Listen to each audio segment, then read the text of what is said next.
India versus England second T20 आए, उससे पहले जाहिर सी बात है आप लोग अभिषेक शर्मा की अपडेट जानना चाह रहे हैं क्योंकि उनके एंकल पे बॉल लगा है और क्या वो आज के मैच में पार्टिसिपेट कर पाएंगे या नहीं। दूसरी चीज, इंग्लैंड ने भी बदलाव किए हैं।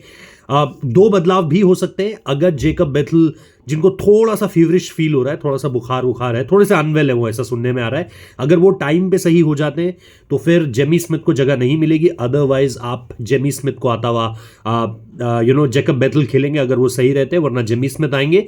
और दूसरा जो एक प्रॉपर सर्टन चेंज है वो गस एटकिंसन की जगह पर है और उनको जो है वो बाहर किया गया और ब्रायडन कास को लेकर आया है। तो एक और जो है वो हार्ड हिटिंग, लेंथ हिट करने वाला गेंदबाज और जो तेज डालने वाला गेंदबाज है उसको जो है वो जगह दी गई है इंग्लैंड के स्क्वाड में, जो प्लेइंग 11 है उसमें। और जैसा मैंने कहा एक बदलाव और होगा, वो जेमी स्मिथ और जेकब बेथल के बीच में लास्ट मोमेंट पे आपको पता चलेगा। लास्ट मोमेंट पे ही आपको अभिषेक शर्मा के बारे में भी पता चलेगा क्योंकि मैच से ठीक 2 घंटे पहले या 1 घंटा पहले अमूमन तौर पर आप इस तरह की इंजरीज को हैंडल करते हो। आप ऑब्वियसली बॉल लगा, थोड़े से डाउटफुल लगे, लेकिन ओवरनाइट आप देखते हो कि सुबह सिचुएशन क्या है, सुबह कितना ज़्यादा वो पेन में है, पेन में नहीं है तो फिर पूरी तरीके से अच्छी खबर है। लेकिन अगर चीज़ें थोड़ी सी भी आपको लग रहा है कि ख़राब हो सकती है तो फिर आप इंतज़ार करते हो मैच से 1 घंटा 2 घंटा पहले का। एक फिटनेस टेस्ट होता है बहुत छोटा सा, और उस फिटनेस टेस्ट में आपको ये पता चल जाता है कि ये खिलाड़ी आपका आज का मैच खेलने वाला है या नहीं। बहुत सारे पास में एग्जांपल्स रहे जहां पर मैच से 1 घंटा पहले, मैच से 2 घंटा पहले स्टेडियम आने के बाद जो है एक छोटा सा फिटनेस टेस्ट होता है और उसके बाद आपको पता चल जाता है कि आपका प्लेइंग स्टेटस क्या होने वाला है, कि आप खेलने वाले हो या नहीं खेलने वाले हो। दूसरी सबसे बड़ी चीज, ये एक रेड सॉइल विकेट होने वाला है। तो हैरी ब्रूक ने कल प्रेस कॉन्फ्रेंस में कह दिया कि कोलकाता में जो था ना वो थोड़ा सा स्मॉग भी था, यानी थोड़ी सी धुंधलाहट थी, पोल्यूशन की वजह से अमूमन तौर पर स्मॉग होता है, और उस स्मॉग की वजह से बॉल विजिबिलिटी जो है, जो मतलब खास तौर पे वरुण चक्रवर्ती को लेकर उन्होंने कहा कि वरुण चक्रवर्ती को पढ़ना तो बिल्कुल ही बमुश्किल था, और रवि को उन्होंने खेला नहीं, बिश्नोई को। तो कहीं ना कहीं अगर आज आप देखोगे तो इंग्लैंड के लिए मुसीबत बढ़ने वाली है क्योंकि चेन्नई में होने वाला है रेड सॉइल विकेट, और रेड सॉइल विकेट मतलब स्पिनर्स की तो मतलब बल्ले बल्ले है। मतलब पूरी तरीके से अगर आप देखोगे तो बॉल और ज्यादा आपको टर्न करता हुआ और स्पिन मिलता हुआ आपको आज दिखाई देगा। थोड़ा सा फंसता भी है, कई बार थोड़ा सा ग्रिप करता है, होल्ड करता है सरफेस पे। और इंग्लैंड के लिए अगर कोलकाता मुश्किल था तो चेन्नई तो और ज्यादा मुश्किल होने वाला है, मतलब करेला ऊपर से नीम चढ़ा। इसके अलावा ड्यू होगा ही होगा। हालांकि इस ग्राउंड पर अगर आप देखोगे बहुत इंटरेस्टिंग है कि रेड सॉइल विकेट है, स्पिनर्स को मदद मिलनी चाहिए, ज्यादा स्पिन होगा। फिर भी अगर आप इस बार का आईपीएल देखोगे तो फास्ट बॉलर्स को काफी मदद मिली थी। कल मौने मौकल के साथ मोहम्मद शमी ने एक बहुत अच्छा इंटेंसिटी वाला सेशन किया है और काफी full throttle, close to full throttle उन्होंने बॉल डाली है।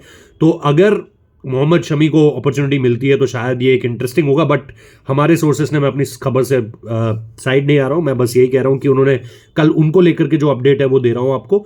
बाकी जो हमारे सोर्सेस हमें बता रहे हैं कि शायद मुश्किल है उनका, चेन्नई और राजकोट भी थोड़ा सा मुश्किल है, वो शायद आपको पुणे और मुंबई में खेलते हुए दिखाई देंगे।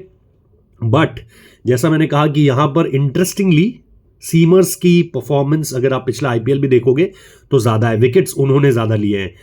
ऑब्वियसली विदाउट अ डाउट आप ये कह सकते हो कि सेकंड बैटिंग ही यहाँ पे हमेशा से फायदेमंद रही है। 9 मैचेस हुए, 6 मैचेस सेकंड बैट करने वाली टीम जीती है। ओवरऑल मैं पिछले कुछ समय के बता रहा हूँ, वरना इंटरनेशनल तो इस ग्राउंड पे 2 ही मैच हुए हैं, वो भी 2 अलग अलग एक्सट्रीम विंडोज में हुए हैं। तो लास्ट मुकाबला जो मुझे याद आता है शायद वेस्ट इंडीज के अगेंस्ट था, इंडिया ने लास्ट बॉल पे जीता था। और उससे पहले वाला भी दोनों ही आई थिंक मैचेस जो हुए हैं, शायद न्यूजीलैंड के साथ हुआ था एक मैच, उसको भी लास्ट बॉल पे ही टीम इंडिया ने जीता था।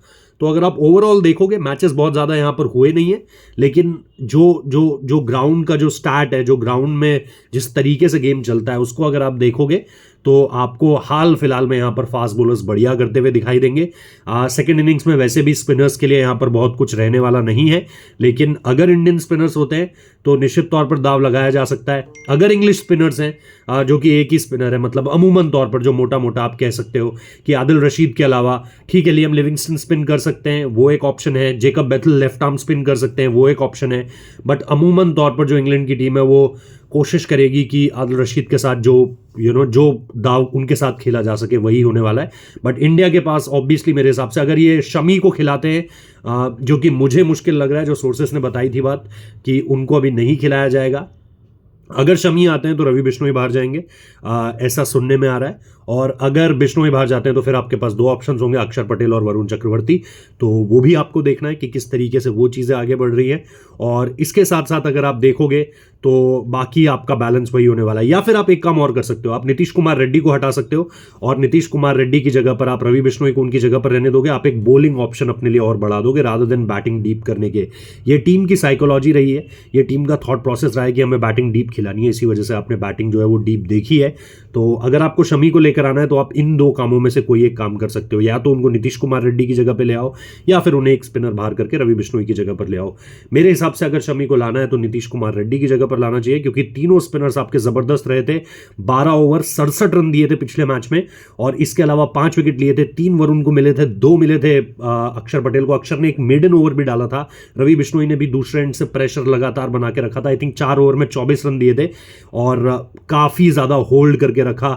और दूसरे एंड से फिर आपको कई बार ऐसा होता है कि यू बोल इन पार्टनरशिप ना, तो आपको ऐसा लगता है कि हाँ यार इस एंड से भी प्रेशर बनाएंगे, उस एंड से भी प्रेशर बनाएंगे। और कई बार ऐसा होता है इसमें कि एक बॉलर को विकेट नहीं मिलते जबकि उसने गेंदबाजी बहुत अच्छी की हुई होती है। सो ये ओवरऑल स्टेटस है। अब जैसा मैंने आपको बताया कि अभिषेक शर्मा को लेकर के आपको मैच से 1 या 2 घंटा पहले अपडेट मिल जाएगा कि क्या वो खेल रहे हैं, क्या वो अवेलेबल हैं पूरी तरीके से, क्या वो पूरी तरीके से फिट हैं। और वो कोशिश करेंगे अगर वो फिटनेस टेस्ट के बाद बैटिंग करने की, थोड़ा सा शैडो प्रैक्टिस करने की, क्योंकि वो आपको इन ग्रूव लेकर आ जाता है।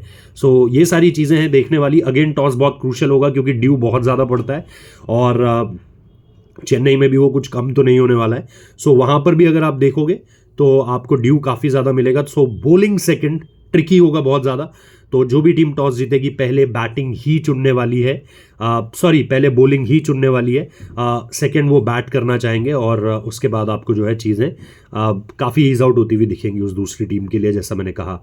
सो इंग्लैंड के लिए ये एक बहुत बड़ी चुनौती होने वाली है कि क्या वो इस मैच में थोड़ी सी फाइट दिखा पाएगी, क्योंकि पहले मैच में एक्सेप्ट जॉस बटलर कोई भी फाइट पुटअप नहीं कर पाया और इंडियन टीम ने कन्विंसिंगली पहला मैच जीता है। So let's hope for the best कि टीम इंडिया को जो है यहाँ पर एक अच्छी विक्ट्री मिले सेकंड T20I में भी, और वो सीरीज़ में 2-0 की बढ़त बनाए। उसके बाद सिर्फ एक मैच रह जाएगा। सो फोकस उसी पर है और लेट्स सी, देखते हैं किस तरीके से चीज़ें आगे बढ़ती हैं। As I always said, please like the video, please subscribe the channel. Comment box में आप अपनी बेस्ट प्लेइंग 11 भी डाल सकते हैं। शमी को लेकर के क्या लगता है, प्लेइंग 11 के कॉम्बिनेशंस को लेकर के क्या लगता है, वो भी आप बता सकते हैं। और क्या इंग्लैंड को एक और स्पिनर लेकर आना चाहिए या फिर फास्ट बॉलर्स के साथ ही जाना चाहिए, क्योंकि अभी भी आपको मार्क वुड को, जोफ्रा आर्चर को, उसके अलावा जैसा मैंने कहा ब्राइडन कास आ गए हैं, अब गस एटकिंसन नहीं है उनको, और इसके साथ साथ जो 3 स्पिनर्स के ऑप्शंस हैं उनके पास, लिविंगस्टन, जैकब बेथल और आदिल रशीद के रूप में, क्या उनको वो पूरी तरीके से यूज़ कर पाएंगे, इसके बारे में भी बताइए। Thank you so much for watching this video.